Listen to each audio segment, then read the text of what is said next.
নমস্কার, আমি ইন্দ্রাণী।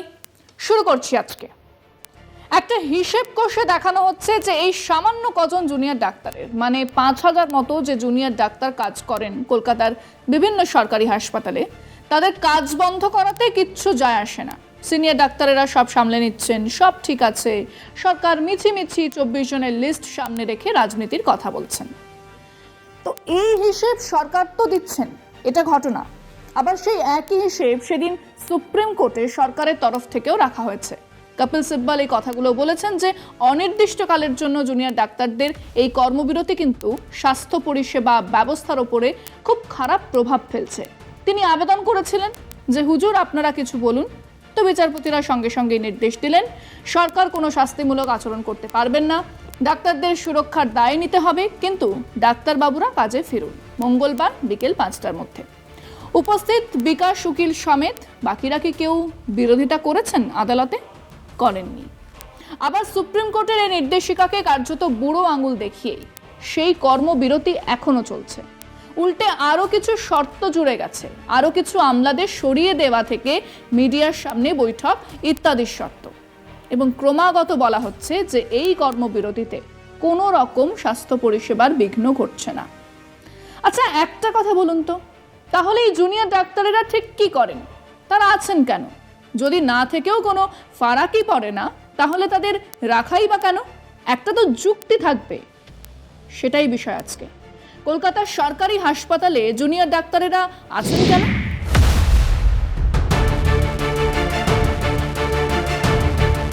আরজিকর কাণ্ডে তরুণী চিকিৎসকের মৃত্যুর ১ মাস পার, কিন্তু এখনো মেলেনি সমাধান সূত্র। দফায় দফায় বিক্ষোভ আন্দোলনে সরগরম গোটা রাজ্য, কিন্তু দাবি না মেনে নেওয়ায় কর্মবিরতি তুলে নিতে অস্বীকার করছেন জুনিয়র ডাক্তাররা। নিজেদের নিরাপত্তা, অভয়া মৃত্যুর বিচার সহ ৫ দফা দাবিতে আন্দোলন চালিয়ে যাচ্ছেন জুনিয়র চিকিৎসকেরা। এরই মধ্যে চিকিৎসার অভাবে একের পর এক রোগী মৃত্যুতে প্রশ্নের মুখে পড়েছে সরকারি হাসপাতালের পরিষেবা। রোগীর পরিবারের দাবি, ডাক্তারদের আন্দোলন চলার জন্যই বিনা চিকিৎসায় মৃত্যু ঘটছে সাধারণ মানুষের। যদিও জুনিয়র চিকিৎসকদের দাবি, সিনিয়র ডাক্তাররা দিবারাত্র পরিষেবা দিয়ে যাচ্ছেন।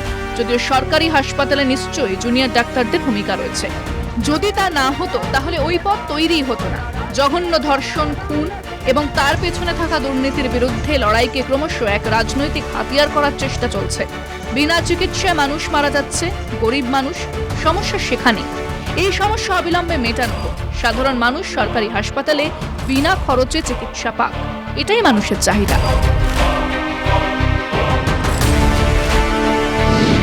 এক মা সভায় সভায় আসছেন তার সদ্য হারানো কন্যার বিচারের দাবিতে।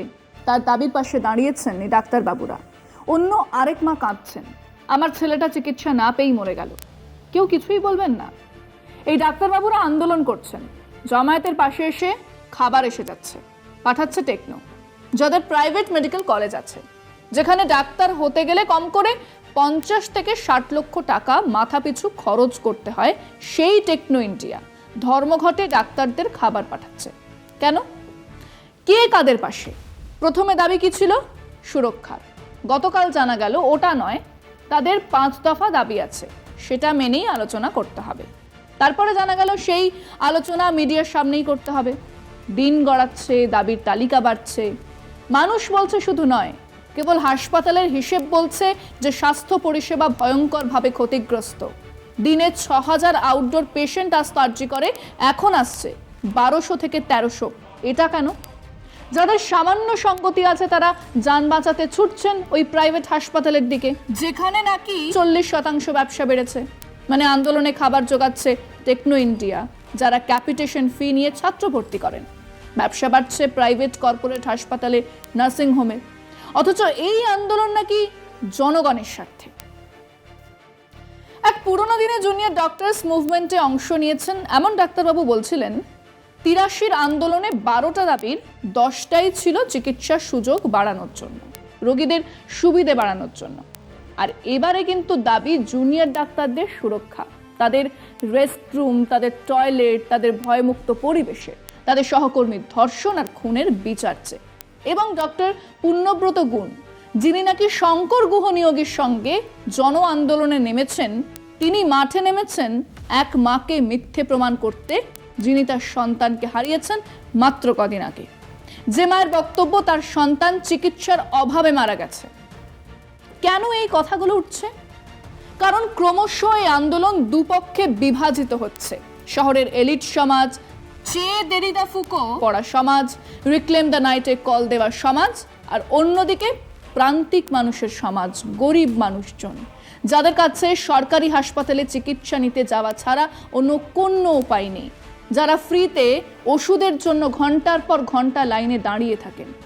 সেই বিপ্লবীরা যারা বিশ্বাস করতেন এই চিকিৎসা কাঠামোয় মানুষকে যথার্থ স্বাস্থ্য পরিষেবা দেওয়া সম্ভবই নয়, যারা বিশ্বাস করতেন একটি জনস্বাস্থ্য আন্দোলন, একটি জাতীয় স্বাস্থ্য নীতি, যে নীতি হবে সাধারণ মানুষের স্বার্থ রক্ষাকারী, এই তারাই এখন জুনিয়র ডাক্তারদের আন্দোলনের ফলে স্বাস্থ্য পরিষেবার সামান্যতম ক্ষতি হয়নি বলে জানাচ্ছেন।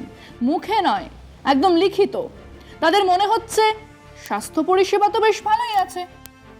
আমরা সেই প্রশ্নটাই মানুষের কাছে রেখেছিলাম, যদি জুনিয়র ডাক্তারদের আন্দোলনের ফলে কোথাও কোনো কাজই না আটকে থাকে, যদি স্বাস্থ্য ব্যবস্থা তাদের কথায় ঠিকঠাকই চলে, তাহলে তারা আছেন কেন? তাদের রাখাই বা হয়েছে কেন? শুনুন মানুষজনকে উত্তর দিয়েছেন। রোগীদের পরিষেবাও দিতে হবে এবং আন্দোলনও চালিয়ে যেতে হবে, যে আমাদের জন্য একটু চিকিৎসা, নাহলে অনেক অসহায় গরিব মানুষ আছে তারা বিনা চিকিৎসায় মারা যাচ্ছে। এই ডাক্তাররা সেই জায়গাতেই পৌঁছাবে যারা আন্দোলন করছে। এটা পরিষ্কার বোঝা যাচ্ছে তারা ভবিষ্যতে যে শপথ ওরা নেবে যে আমরা মানুষকে বাঁচাবো, প্রাণ দেব, সত্যিই তারা তাই করবে। আজকে সেই জন্যই তারা আন্দোলনে। এই জুনিয়র ডাক্তার যারা হাউসটাফশিপ করছেন, তারা তাদের আসল উদ্দেশ্যটা হচ্ছে কাজ শেখা, হাতে কলমে কাজ শেখা, যেটা মানে আমরা মজা করেই বলতাম আমাদের সঙ্গে, এটা ছুতোরের কাজ দাদা, হাতে কলমে শিখতে হয়। ভালো ভালো ডাক্তার বেরোবে সেটা আমরা কেউই জানি না। হতে পারে আমাদের পশ্চিমবঙ্গের স্বাস্থ্য ব্যবস্থা আরও অনেক উন্নততর পর্যায়ে পৌঁছে যেতে পারে, সেই জন্যই তাদেরকে রাখা উচিত আমি বলবো। আর তারা যেই আন্দোলনটা করছে সেটা কখনোই ফেলে দেওয়ার বিষয় না। তারা কাজে ফিরুন, মানুষের পাশে থাকুন, মানুষের পরিষেবা দিন। আগামী দিনে তাদের চিন্তাভাবনা নিশ্চয়ই মানুষ সরকার করবে। তো 93,000 ডাক্তার রয়েছে, তারা নিশ্চয়ই পরিষেবা দিচ্ছে। আমি তো খবর দেখছি তারা যা পরিষেবা দিচ্ছে, তাতে করে এদের না থাকলেও চলবে। তারা যদি ঠিকঠাক মতো আপনার মানে আন্দোলনটা চালিয়ে যায়, আশা করি এর একটা সুরাহা পাবেই। প্রথম জুনিয়র ডাক্তাররা তারা অনেক খেটে নিষ্ঠার সঙ্গে নিশ্চয়ই কাজ করেন। তারা যেভাবে লোডটা সামলে দেন, তারপর তারা যান, তারা নিশ্চয়ই আর ধাপে ধাপে তারা পরে সিনিয়র হন, কিন্তু এটা একটা প্রসেস, সেই জন্য ওনাদের বাদ দিয়ে কোনোটা ভাবা যেতে পারে না। অনুরোধ জানাবো যে আপনারা এই স্বাস্থ্য ব্যবস্থার একটা অঙ্গ, এবং আপনারা এই বিরতি তুলে নেন এবং যত শীঘ্রই যত তাড়াতাড়ি হোক আপনারা আবার কাজে যোগ দেন। টোটালটাই তো মানে একটা কেমন ফার্স্ট কথা না। প্রথম কথা হচ্ছে সিনিয়র ডাক্তাররা সমস্ত জায়গাগুলোই সার্ভিস দিচ্ছে, সে প্রাইভেটই হোক আর গভর্নমেন্টই হোক। আর তাছাড়া বড় কথা হচ্ছে ওরা সবসময় তো একটা কথা বলছে যে এরা আন্দোলন করলেও কোনো চিকিৎসা ক্ষেত্রে কোনো কিছু বাধা হবে না।